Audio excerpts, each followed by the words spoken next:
YouTube, what's up? It's Coach Rudy Matias, strength coach and all-around good guy.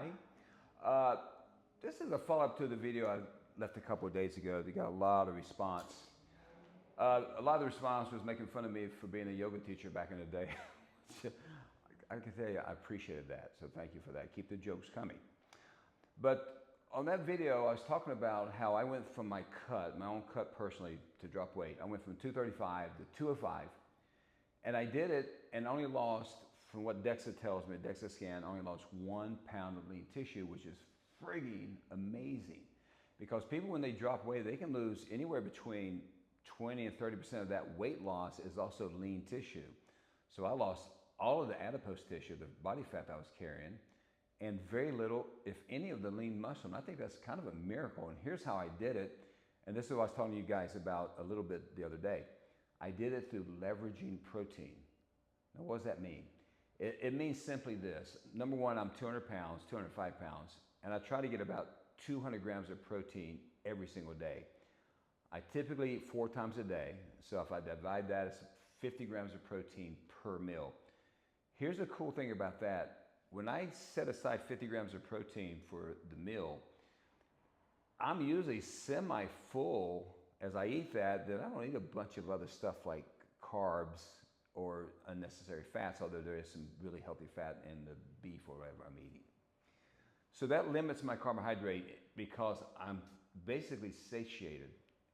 The interesting thing about protein is the body requires amino acids. We break down turn over, I should say, about 300 grams of protein a day. Not that you need to eat 300, but we turn over 300 a day. So your body is craving it. If it's not amino acids in the blood through your diet, it will take the amino acids somewhere else. And where does that come from? It comes from lean tissue. I don't know if someone can correct me. I don't know if there's any amino acid in adipose tissue, but there is in muscle. So by getting the 50 grams of protein, number one, I'm not starving. You'll see a lot of people who don't have a low protein goal. They tend to be hungry a lot because the carbs, man, I can sit down and eat 14 bagels in a row with butter, but I don't think I can eat 14 steaks in a row. Anyway, let me come back to the diet. So 50 grams of protein, leveraged. And then my carbs, I try to keep my carbs 30 grams or less because Dr. Gabrielle Line, who has a business called Muscle-Centric Medicine, she talks about how she believes, and I'm leaning this way, that 30 grams of carbs or less has less of an insulin spike, and we're all trying to keep that insulin in control somewhat.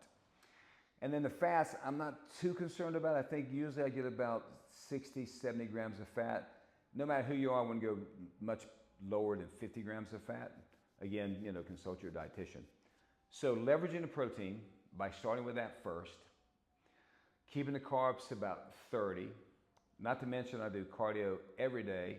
I have a treadmill at home, so sometimes I just turn on the TV and do 2 35-minute sessions a day, once in the morning, once in the evening, or maybe just once during the day sometime.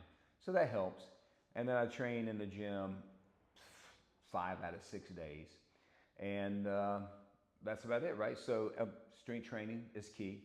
So I think to do what I did and to help you do that is, number one, leverage the protein, train your ass off, which goes without saying. And all the protein stuff, I'm telling you, I'm sure you've heard all the big guys, the big influencers, crazy ass Lane Norton, Bill Campbell, who I love. Bill Campbell's PhD in nutrition and exercise science. Anyway, you guys know all this stuff. You know it. I'm just passing on what I did. So that's my personal experience. Leverage the protein, 30, depending on your body weight, 30 to 50 grams per meal. Carbs, 30 per meal, no more than maybe 120 a day. If you're cutting, if you're doing high intensity intervals and that things, adjust accordingly. But if you're on a cut, keep those carbs as low as you can keep them. Healthy wise, I think anything around 100 to 130 should work. Different strokes for different folks. Try it. Never cut the protein. Cut the fats, cut the carbs, keep the protein, leverage the protein. That's what the video is about. All right, if you like the information, please subscribe. Leave me a question and maybe I'll turn it into a video. Leave me a comment about how much of a sucker I was to teach yoga for 25 years. Anything at all. And I will talk to you tomorrow because I'm on the roll with these videos. So I appreciate it. See you later. Boom.